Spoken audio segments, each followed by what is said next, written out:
They won't even give me a permit for the parties, man. They don't want me to throw the parties no more. But we ain't gonna stop. We gonna keep on having fun, bringing people together from all walks of life. We gonna hear about my party. They gonna be shutting them down. They gonna probably be arresting me. Before we begin, viewer discretion is strongly advised.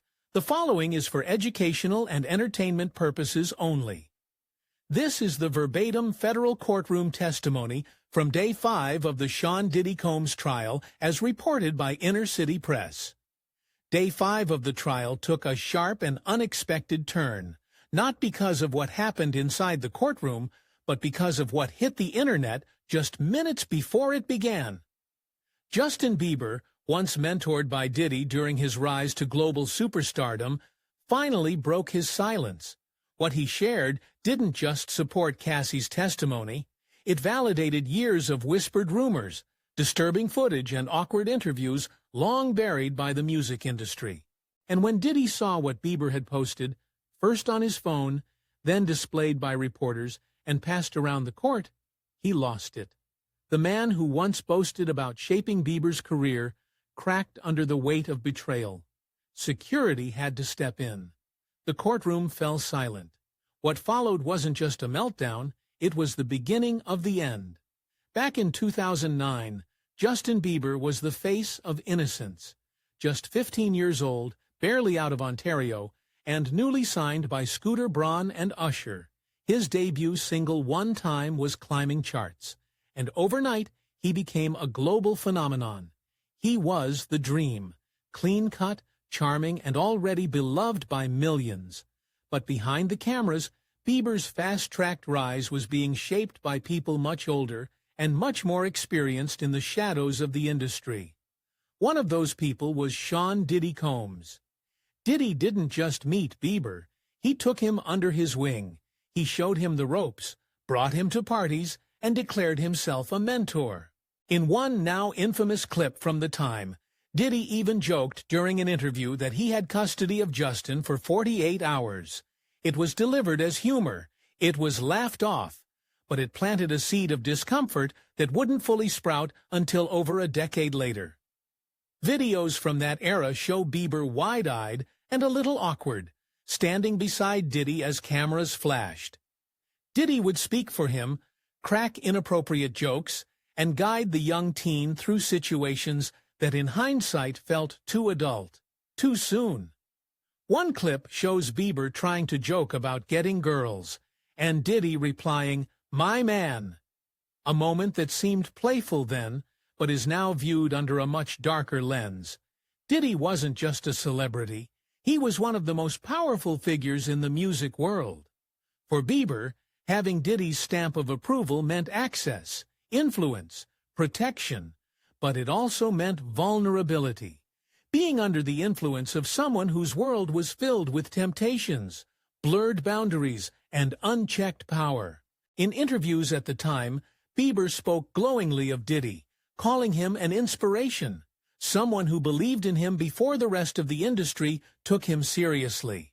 But what the public didn't see was the environment behind those words, the private conversations, the unrecorded nights, the moments where a teenager was being molded by a man whose lifestyle was anything but child-friendly.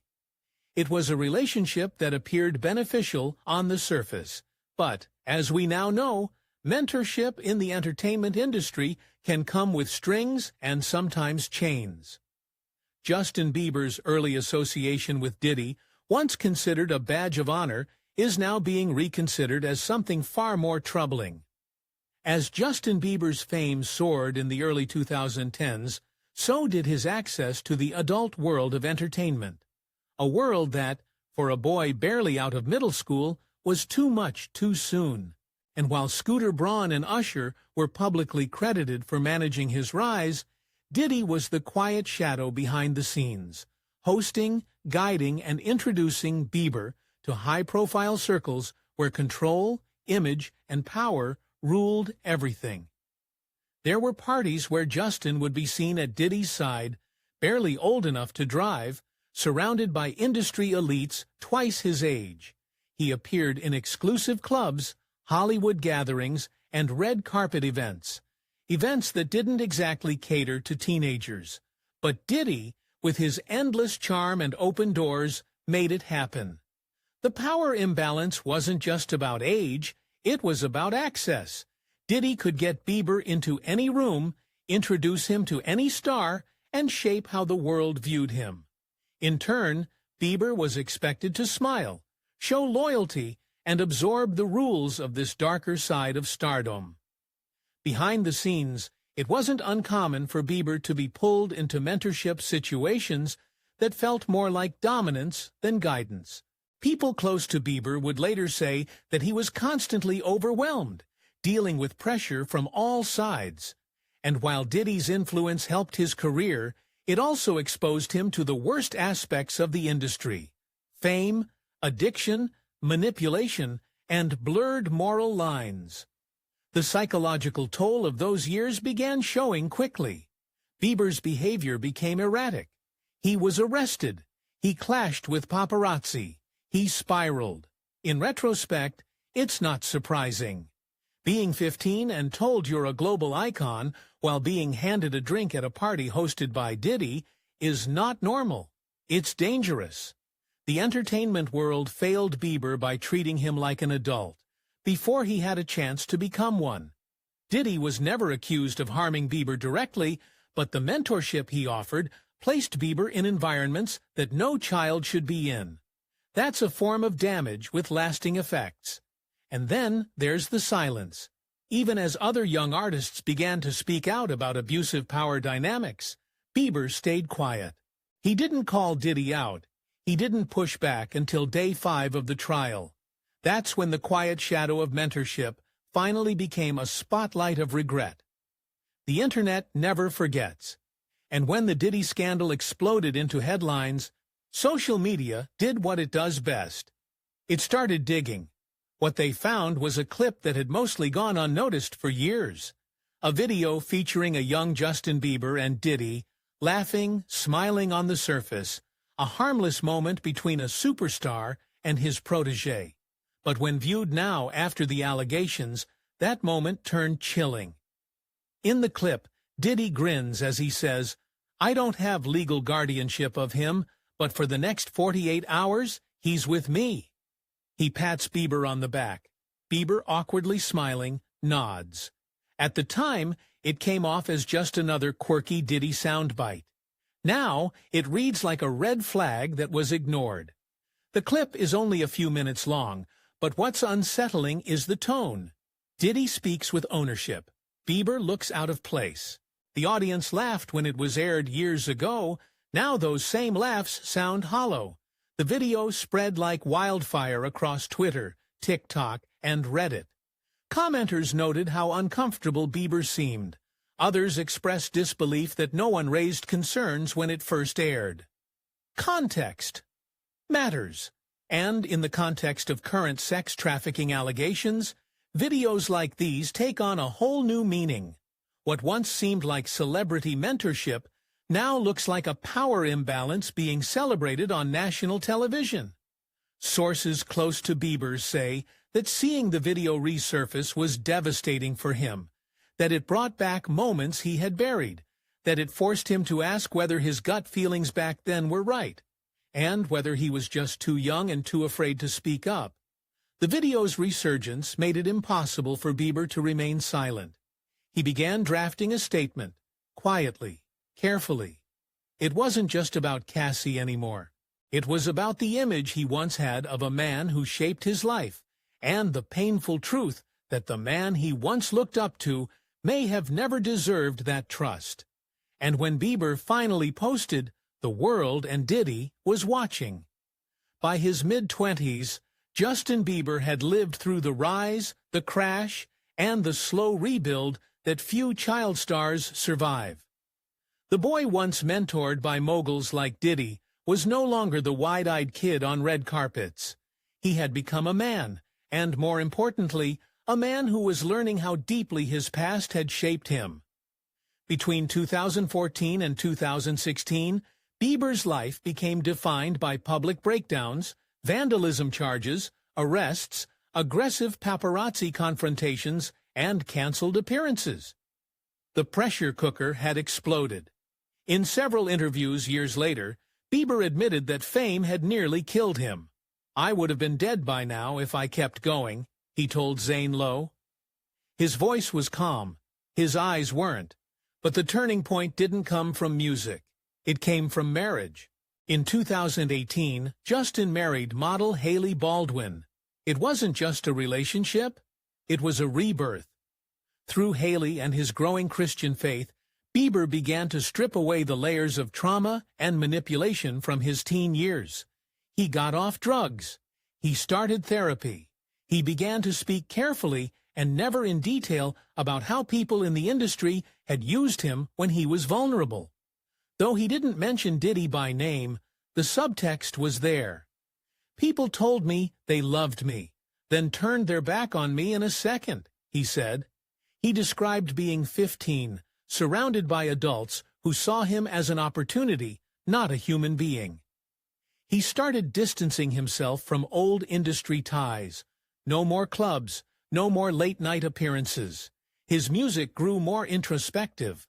Songs like Lonely and Ghost hinted at emotional scars that fans could feel but couldn't name. Slowly, he reclaimed his identity. And yet, some ties remained. In 2023, Bieber collaborated on Diddy's Love album, Off the Grid. To the public, it seemed like a full circle moment, a mentor and his former protege creating again. But insiders now say Bieber regretted the collaboration almost immediately. Sources close to him claim he wasn't aware of the severity of the allegations Diddy was facing when he agreed to participate. When the lawsuits hit and the raids began, Bieber reportedly went silent. "He shut down," said one associate. "He was angry, hurt, and confused. He didn't know what to believe." That's what made Day 5 so shocking, because for years, Bieber had stayed quiet. He had kept his distance. But on that morning, minutes before court began, he finally broke that silence, and it changed everything. At exactly 8:12 a.m. on Day 5 of the trial, Justin Bieber posted a message to his 270 million followers that would change the tone of the entire court proceeding. It was only a few sentences long, paired with a black-and-white photo of him and Cassie from a music event years earlier. But the caption? It cut through the noise like a blade. "Cassie, I see you. I remember what I saw, and I'm sorry I didn't speak up sooner." Within minutes, it was everywhere. News outlets reposted it. Fans flooded the comments. Celebrities reacted, some with silence, some with support. But inside that courtroom, the impact was instant. Diddy, who had walked in with his usual posture of practice calm, reportedly had his phone pulled from his hand by one of his lawyers after refreshing Instagram multiple times. But it was too late. He'd seen it, and his face said it all. In the post, Bieber went further. He described witnessing Diddy grab Cassie's arm too hard at a 2015 after-party. He said he remembered how Diddy would interrupt Cassie during interviews, answer questions for her, and monitor who she spoke to. Bieber wrote that he had always felt something was off, but that he had been too young, too confused, and too scared to say anything. He wrote, "There were moments when I thought, is this normal? But I was just a kid, too. I thought this was how the industry worked." The post ended with a devastating line. "If I had spoken up sooner, maybe she wouldn't have felt so alone." The courtroom staff scrambled to manage the fallout. One legal assistant printed out the post and ran it to the prosecution team. The judge hadn't even entered the room yet when the whispers began. One juror requested water. A courtroom reporter sprinted to call their editor. Lawyers on both sides began whispering behind folders, their eyes wide. But the damage was already done. Bieber's words had done what no prosecutor's cross-examination could. They introduced an outside, credible witness, an A-lister who was once inside Diddy's world and was now publicly affirming Cassie's claims. Security began adjusting positions around Diddy's table. A guard moved closer. The courtroom's atmosphere went from tense to electric. Something was coming. Diddy sat motionless at first, his leg bouncing, his hand gripping the table edge. As the prosecution prepped to bring Cassie back to the stand, Diddy's lawyer tried to redirect his attention, handed him a notepad, pointed to exhibits. None of it worked. He'd already seen the post, and something inside him had shifted. Observers said his breathing became visibly heavier. He ran his hand through his hair, loosened his tie, whispered to his lawyer.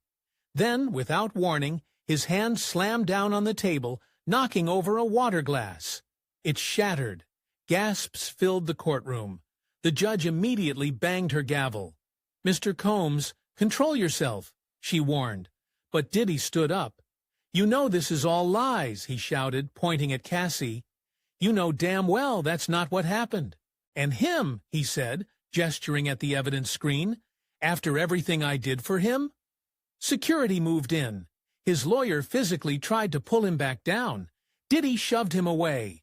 One of the guards unclipped something on his belt. The judge stood up herself. "Remove the jury," she ordered. Cassie never flinched. As the jury was escorted out, Diddy kept yelling, "You're making this up. Loyalty means nothing anymore." And then, the words that froze the room. "I'll make sure he never works in this town again." Neither of them will. He was talking about Bieber, out loud, in court, in front of reporters. That moment shattered everything. Diddy had just threatened a global superstar in open court. His lawyer put his head in his hands. The prosecutor stared at him like she couldn't believe what she just heard. And the judge wasn't done. She stood behind the bench and delivered the coldest line of the day. "Mr. Combs, you don't control what happens in this courtroom. One more outburst, and I will have you removed and held in contempt." Security didn't leave his side after that. One guard stationed directly behind him, another posted at the door. Diddy didn't speak again, but he didn't need to, because the image he had spent decades building, mogul, mentor, man in charge, had crumbled in real time. And for the first time, the jury wasn't just looking at a powerful figure being accused, they were looking at a man unraveling in front of them. When the courtroom finally settled after Diddy's outburst and the jury returned to their seats, the prosecution didn't waste time. They brought Cassie Ventura back to the stand, calm and composed, as if the chaos minutes earlier hadn't even happened. But what she said next would be even more devastating than Diddy's meltdown, because it connected every piece of the puzzle, including Justin Bieber. Cassie took a deep breath and said, "I know people are shocked by what Justin posted, but I wasn't." The courtroom leaned in. She confirmed that during the years she was with Diddy, Bieber was often around. "We were both young. He was like a little brother to the industry. Diddy liked to show him off, bring him to events, teach him things." When asked if Bieber ever saw anything unusual, Cassie didn't hesitate. He saw more than he realized, and more than he was ready to process. Cassie explained that Diddy kept a list of men she wasn't allowed to talk to unless Diddy was present. Justin Bieber was on that list. He'd say, "Don't smile too long. Don't talk unless I'm nearby. And if I did, there would be consequences later." The prosecution then introduced text messages between Cassie and Bieber from 2017, years before any lawsuits. They were simple, short exchanges, but chilling in retrospect. "Cassie, I don't know what to do anymore. He monitors everything. Bieber, that's not normal. You need to talk to someone. This isn't okay." The jurors visibly shifted. Some looked stunned. One woman wiped tears from under her glasses. The messages not only supported Cassie's claims, they proved she had confided in someone years ago. This wasn't a last-minute fabrication. This wasn't motivated by a civil payout. It was a cry for help. When asked why she didn't bring those messages forward earlier, Cassie answered simply, "Because he told me no one would believe me, and I believed him." As she continued, she described a specific moment at a music industry party. "I was talking with Justin by the buffet, laughing, harmless. When did he saw us, he pulled me aside and whispered, 'Even Justin knows what happens to people who cross me.'" That quote hit the courtroom like a thunderclap. Cassie stared straight ahead as she repeated it. "That was the first time I was truly afraid for Justin, and for myself." The prosecution ended her testimony there, not with more evidence, but with silence. And that silence said everything. Bieber's post hadn't just gone viral, it had become evidence. By the afternoon of Day 5, the trial had become more than just Cassie versus Diddy. It had grown into something far bigger. News outlets were calling it the most significant celebrity courtroom case since the downfall of Harvey Weinstein. And the difference this time? The public wasn't waiting for a verdict. They were watching the unraveling in real time. As the jury processed Cassie's testimony and the new messages between her and Bieber, the media frenzy outside the courthouse exploded. TMZ, Variety, Rolling Stone, and CNN all ran headlines within minutes. Bieber testimony validates Cassie's claims. Text messages from 2017 shattered Diddy's defense. Diddy threatened Bieber in court, but it wasn't just reporters reacting. Behind the scenes, the music industry was starting to panic. Sources close to Justin Bieber said his phone hadn't stopped buzzing. Artists, producers, even executives were reaching out, some to thank him, others to warn him. One message allegedly read, "You just opened the floodgates." And they weren't wrong. Former assistants, backup dancers, label interns, people who had spent years under Diddy's empire began contacting Cassie's lawyers. Not all wanted to testify, but many were willing to submit sworn affidavits. The common thread, fear, silence, and now validation. Even other celebrities began inching toward the edge. Usher's old 2022 interview, where he said he'd never let his kids live with Diddy, resurfaced and went viral again. People were now putting together timelines, realizing how long the industry may have known, realizing that the silence had always been the loudest part. On social media, fans started calling out other artists who had collaborated with Diddy over the years. Some started issuing statements distancing themselves. Others deactivated comments. The pressure was building because Bieber had broken the unspoken rule, don't speak out, don't name names. Cassie's lawyers later revealed that several artists had already requested to speak with prosecutors off the record. Some had stories, some had recordings. All of them were scared. Inside the courtroom, the prosecution looked calm, but they weren't done yet, because they were about to introduce something even more damning than texts. A video. As Day 5 reached its final hour, the prosecution asked the judge for permission to present a piece of visual evidence that had just been authenticated. The courtroom hushed, the judge nodded, and the lights dimmed slightly. What played on the screen wasn't long, just 40 seconds. It was security footage from 2018 inside the lobby of a high-end hotel in Los Angeles. Cassie could be seen talking to a male artist. Then Diddy entered the frame. He didn't cause a scene, but he didn't have to. He walked straight over, placed a hand firmly around Cassie's waist, and whispered something in her ear. Her smile vanished. She nodded. He guided her away. It was subtle, chillingly subtle, but it perfectly matched the behavior she had described and the control Bieber said he'd witnessed firsthand. When the lights came back up, Diddy wasn't staring at the judge. He was staring at the floor. As court adjourned for the day, reporters swarmed out of the building, and by nightfall, the damage had spread. Brands began pulling endorsements. Streaming platforms quietly reviewed whether to remove Diddy's past catalog. Behind closed doors, there were talks of dissolving business partnerships, and more people were coming forward. For Justin Bieber, the day didn't end in victory. It ended in exhaustion. A source close to him said, he didn't do this to be a hero. He did it because he couldn't stay silent anymore. Bieber had gone through his own hell, and now he'd used his voice to help someone else walk through theirs. For Cassie, it was more than vindication. It was proof that her story mattered. That someone, especially someone the world once idolized, had seen it, believed it, and said something. And for Diddy, it was the beginning of the end. What happens next remains to be seen. But after day 5, one thing was certain. The silence that protected the powerful for so long had finally been broken, and it might never return.